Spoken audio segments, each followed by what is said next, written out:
ওনার হার্টে সমস্যা আছে, অনেকটুকু হার্ট কাজ করে না। আচ্ছা। তো এটা একটা প্রাইমারি ফার্স্ট কনসার্ন ছিল আমাদের, কারণ আমরা আসলে সবাই আমাদের মায়ের প্রতি অনেক বেশি দুর্বল, স্বাভাবিক, সব ছেলেই আসলে তাই হয়। তো এভাবে ফোন নিয়ে নেওয়ার পরে এভাবে ধীরে ধীরে আসার ব্যবস্থা করা। তো এর মধ্যেও সমস্যা হচ্ছে যে কক্সবাজারে সকাল থেকে আসলে ইন্টারনেট নাই, শুধু ব্রডব্যান্ড ছিল, কারণ এখানে মোবাইল ইন্টারনেট নাই। তো আমরা কোনো ধরনের নিউজ কোনো কিছু পাচ্ছিলাম না। ওই সময় তো আসলে নেটটা সব শাটডাউন করলো। হ্যাঁ, নেট শাটডাউন করা ছিল। তো সেখান থেকে হচ্ছে গিয়ে আমি আমার যেখানে সিনিয়র আছেন তাকে কল দিয়েছি, এবং আমার শ্বশুরকে কল দিয়েছি গাড়ি অ্যারেঞ্জ করার জন্য, যে আমরা এখনই কক্সবাজার এয়ারপোর্টে যাব, ফার্স্ট ফ্লাইটে আমরা চলে যাব। তো যেহেতু টিকিট কাটতে পারতেছি না, আমার সিনিয়রকে কল দিয়েছি, উনি চেক করে জানালো যে কক্সবাজারে হচ্ছে অনেক আগে থেকেই সন্ধ্যার পরে কোনো ফ্লাইট টেক অফ করে না, 6টার পরে।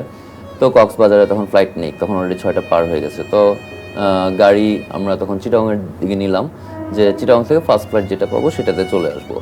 তো তখন আবার খোঁজ নিয়ে জানি চিটাগং থেকেও হচ্ছে কি 9:30, মানে 9:35 লাস্ট ফ্লাইট, এরপরে আর ফ্লাইট নাই। তো আমরা তখন ঠিক করলাম যে গাড়িতেই যাব, আমার সিনিয়র নিজেই গাড়ি ড্রাইভ করে যাবেন, এভাবে করে ঠিক করা হলো।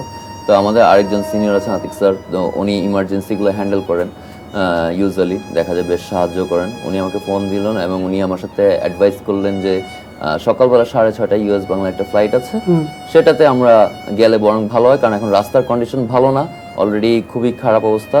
তো সেখানে রাস্তায় যদি কোথাও আটকে যায়, যেহেতু আমার মা এবং আমার ওয়াইফ আমার সাথে আছেন, রাস্তায় কোথাও আটকে গেলে বরং আরো আমাদের লেট হয়ে যাবে। আমাদের বাসা যেহেতু উত্তরা, ফ্লাইটে গেলে 6:30, ফ্লাইটে গেলে 7:30টার সময় আমরা এয়ারপোর্টে নামলে 8টার মধ্যে বাসায় চলে যেতে পারবো।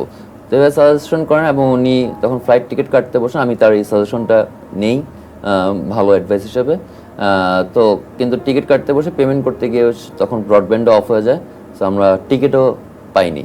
তখন বিউপির যে ওর ডিপার্টমেন্টাল চেয়ারম্যান আছেন কর্নেল জুবাইর স্যার, উনি কল দিয়েছিলেন। তো উনি তখন কিভাবে হেল্প করতে পারে জানতে চেয়েছেন। তখন আমি একটা হেল্পই চেয়েছি যে কোনোভাবে যদি ঢাকায় টিকিটের ব্যবস্থাটা করা যায় তাহলেই হবে। তো উনি তখন গ্রাউন্ডস ম্যানেজারের সাথে, ইউএস বাংলা গ্রাউন্ডস ম্যানেজারের সাথে কথা বলে আমাদের জন্য ম্যানুয়ালি অ্যারেঞ্জ করে দিয়েছেন, এবং আমরা হাতে লেখা বোর্ডিং পাস নিয়েই আসলে ঢাকায় আসি।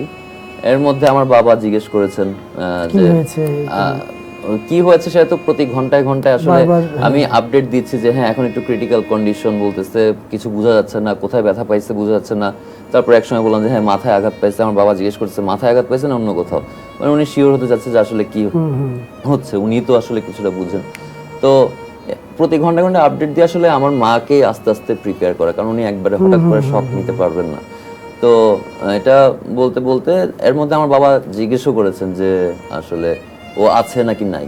আমি হয়তো শুনেও না শোনার ভান করে চলে আসছি। একে তো নিজের ভাইয়ের শোক নিজে কাঁদতেও পারতেছি না, এদিকে করতেও হচ্ছে, বাবা মাকে ট্যাকল করা লাগতেছে, আসলে নিতে পারারও একটা ক্ষমতা থাকে। আমার মা কান্না করে দিছে যখন আমি এটা না শোনার ভান করে চলে আসছি, কান্না করে দিয়েছে আমার এই ছেলেটা সবচেয়ে বেশি নামাজি, আমাকে সবসময় এসে নামাজের জন্য ডাকে। হ্যাঁ, আল্লাহ এত নিষ্ঠুর হবে না, ইনশাল্লাহ ও ঠিক হয়ে যাবে। মানে কিছু জিনিস আছে আসলে বুঝতে পারলেও মানুষ মানতে চায় না, এই ধরনের একটা সিচুয়েশন চলে আসে।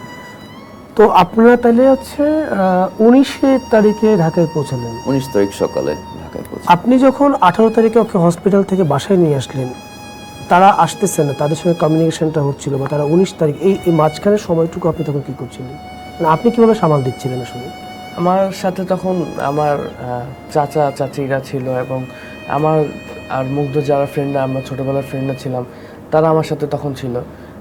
ওই টাইমটা তারা আমাকে অনেক হেল্প করছে, স্পেশালি আমার যে ছোটোবেলার ফ্রেন্ডরা আছে তারা।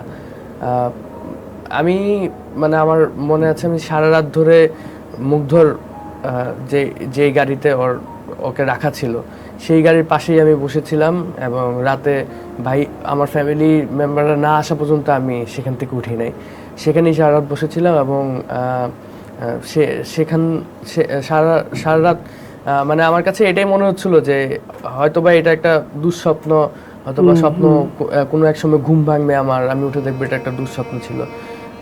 তো এইসব চিন্তা করতে করতে আর মুগ্ধর সাথে আমার যে স্মৃতিগুলো, লাস্ট যখন বের হয়ে যাচ্ছে, আন্দোলনে যখন শরিক হতে যাচ্ছে, তখনকার স্মৃতিগুলো আমার সবসময় খালি মাথার মধ্যে ঘুরতেছিল। অ্যান্ড এভাবেই আমার আমি সারা রাতের মধ্যে অনেকবার ওর মুখ খুলে ওকে দেখছি, তারপর আবার নিজের মতন চিন্তা করেছি, এভাবেই আসলে আমার সারা রাত কেটেছে। এখানে আপনার ওর বন্ধু বান্ধব থেকে শুরু করে ওদেরকে অনেকবার বাসায় নিয়ে যাওয়ার জন্য চেষ্টা করেছিল রাত্রেবেলা, আমাকে পরে জানায়, কিন্তু কেউ আসলে ওরা যায় নাই। ওকে ওদের ছেড়ে যেতে চাইনি। ওদের একটাই কথা ছিল যে মুগ্ধ নিচে থাকবে আর আমরা উপরে শুয়ে এখন আরাম করে ঘুমাবো, এটা আসলে আমরা পারবো না। কারণ ওদের ছোটবেলা থেকে একসাথে বড় হওয়া, ওদের যে বন্ধু বান্ধব, এরা আসলে আমাদের পরিবারের একটা অংশ। ওরা যখনই আসে, বাসায় আসে, আমাদের পরিবার আমরা যেভাবে থাকি তারাও ঠিক সেভাবে আমাদের বাসায় রান্নাঘর থেকে নিজেরা নিয়ে খাওয়া দাওয়া করে, নিজেরা নিজের মতন থাকে। যখন চলে যাওয়ার সময় তারা নিজেদের মতন চলে যায়। আসলে আমাদের এভাবেই বেড়ে ওঠা। আঙ্কেল যখন পৌঁছলেন, আপনারা তো 19 তারিখে আসলেন, আপনি কি তখন কি আসলে বুঝতে পেরেছিলেন যে যে ও আর নাই? আমি গাড়ির থেকে নামি যখন দেখছি শত শত মানুষ চারিদিক দিয়ে, তখন আপনার বাসার সামনে? হ্যাঁ, এই আমার ভাইয়ের বাসায় রাখা হয়েছিল। আমি গাড়িতে নেমে যখন দেখছি মানুষ, শত শত মানুষ, তখন আমি দেখে বুঝছি যে না। এর ফলে আমি আর বলতে পারি,